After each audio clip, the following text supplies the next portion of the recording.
Alors, dans la dernière capsule, on a parlé de la rigidité diélectrique.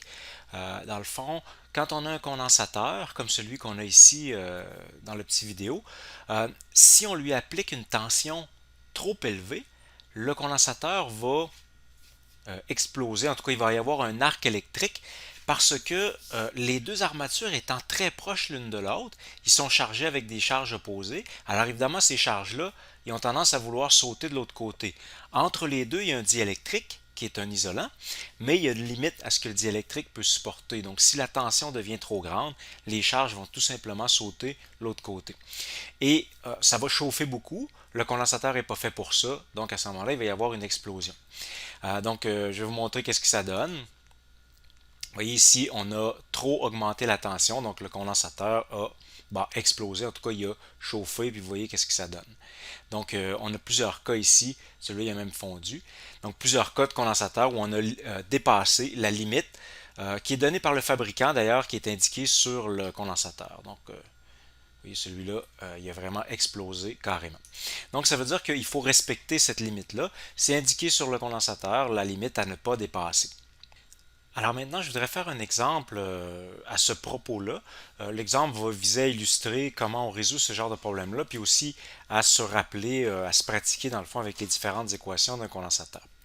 La mise en situation, c'est la suivante. On a un condensateur qui est formé de deux plaques métalliques. Alors évidemment, on a vu dans les autres capsules qu'un condensateur n'était jamais vraiment fait comme ça. En réalité, c'est des plaques, une en face de l'autre, qui sont enroulées. Mais bon, on peut quand même imaginer qu'on le déroule, puis on arrive avec cette situation-là. Donc les plaques ont une surface de 36 cm². Je vais même l'écrire ici à côté, nos données. Donc on a 36 cm² pour la surface des plaques. On a la distance entre les deux armatures qui est de 8 micromètres. Donc 8 micromètres. C'est donc très très près. Le schéma ici n'est pas à l'échelle. Puis ensuite, on a placé comme diélectrique à l'intérieur une feuille de téflon. Ensuite, on pose trois questions par rapport à ça. Première question A, quelle est la capacité du condensateur qu'on va calculer?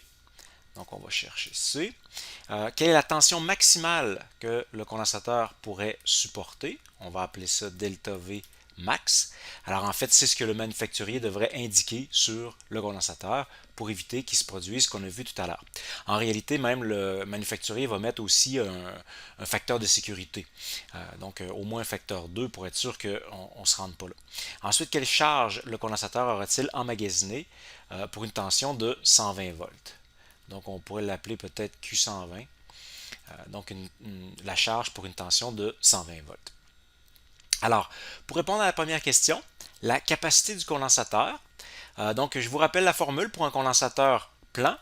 J'ai un tableau ici, on va s'en servir tout à l'heure. La formule pour un condensateur plein, on a epsilon 0A sur D. Donc c'est tout simple. On a déjà le A et le D, qu'on va mettre dans les bonnes unités évidemment, et le epsilon 0. Par contre, il faut ajouter un facteur lorsqu'on a. Alors ça serait pour un condensateur vide. Ici, on a du téflon, donc on a un diélectrique. Il faut ajouter, donc multiplier en fait, par la constante kappa. Et la constante kappa, on va la trouver ici. Donc c'est la constante diélectrique du téflon dans ce cas-là. Ce tableau-là, je l'ai recopié ici, c'est tableau 5.1. Vous l'avez à la page 170 de votre volume. On trouve plusieurs substances là-dedans. Et puis on donne deux choses. Pour chaque substance, on donne la constante diélectrique, dont on va avoir besoin justement. Puis on donne aussi la rigidité diélectrique, qu'on appelle Emax. Alors Emax, c'est le champ électrique maximum que peut supporter le matériau, ou on peut dire que, disons, à partir de ce champ électrique-là en montant, le courant va passer, donc il va y avoir un arc électrique. Bon, on ne l'a pas pour toutes les substances ici, mais nous, on va identifier donc la nôtre, celle qu'on cherche, qu'on a besoin, elle est ici. Donc le téflon, il est là. On a une constante diélectrique de 2,1. Il n'y a pas d'unité en passant pour la constante diélectrique. Donc, on pourra faire notre calcul ici pour la capacité. Je vais descendre un petit peu plus bas pour me faire de la place. Donc, C égale, on avait epsilon 0A kappa sur D. Donc, epsilon 0, notre constante, la permittivité du vide. Ensuite, on va avoir la surface. On avait 36 centimètres carrés. Là, il faut faire attention de ne pas se faire prendre. C'est pas 10 à la moins 2, mais plutôt 10 à la moins 4 si on le transfère en mètres carrés, parce que les centimètres sont au carré, alors 10 à la moins 4. Ensuite, 2,1, on avait dit pour la constante diélectrique. Et la distance entre les deux, on avait 8 micromètres. Donc, on pourra faire le calcul de notre capacité comme ça. Alors, on obtient 8,36 fois 10 à la moins 9. Donc, en fait, on pourrait écrire ça sera des nanofarades pour la capacité. Donc, 8,36 nanofarades, ça serait la réponse à la première question. Ensuite, on pose comme question quelle tension maximale le condensateur pourra-t-il supporter?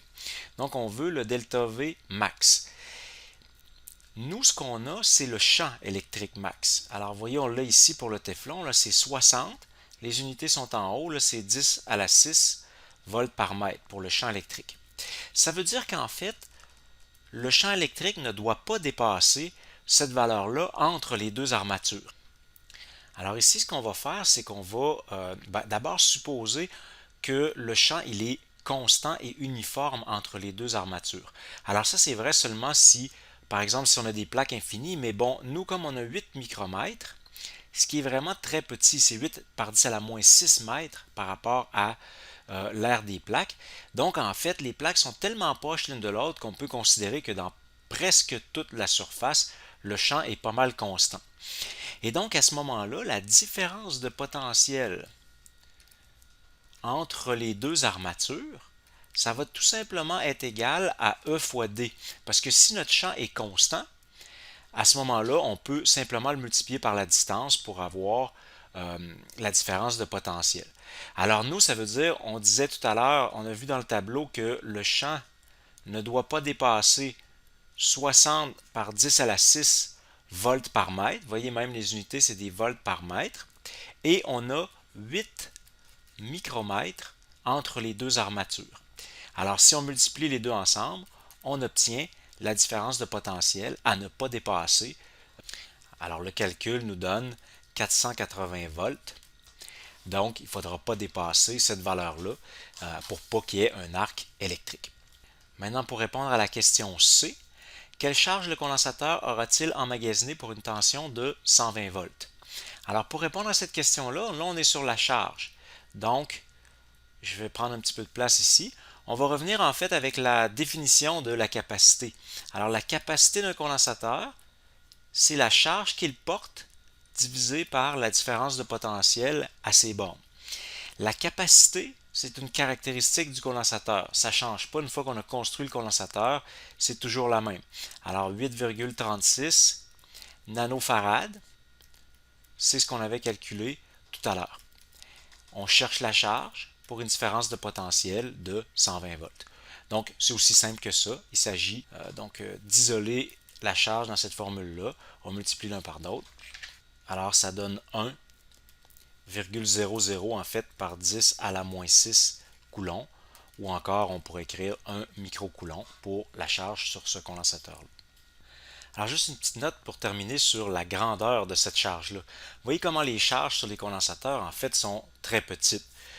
Ici, c'est sûr qu'on n'a pas un super gros condensateur, mais quand même 36 cm². On obtient 1 microcoulomb. Pour vous dire qu'est-ce que ça veut dire, si on voulait avec ce condensateur-là créer un courant de 1 ampère, par exemple, qui est un assez petit courant, ben ça voudrait dire que, vous voyez comme on a seulement 1 microcoulomb, ça voudrait dire que ce courant-là pourrait circuler pendant seulement 1 microseconde en réalité. Donc, ça serait vraiment très très court. Alors, vous voyez, les condensateurs en général ne servent pas pour alimenter durant longtemps, fournir beaucoup de charge en fait, ou des gros courants.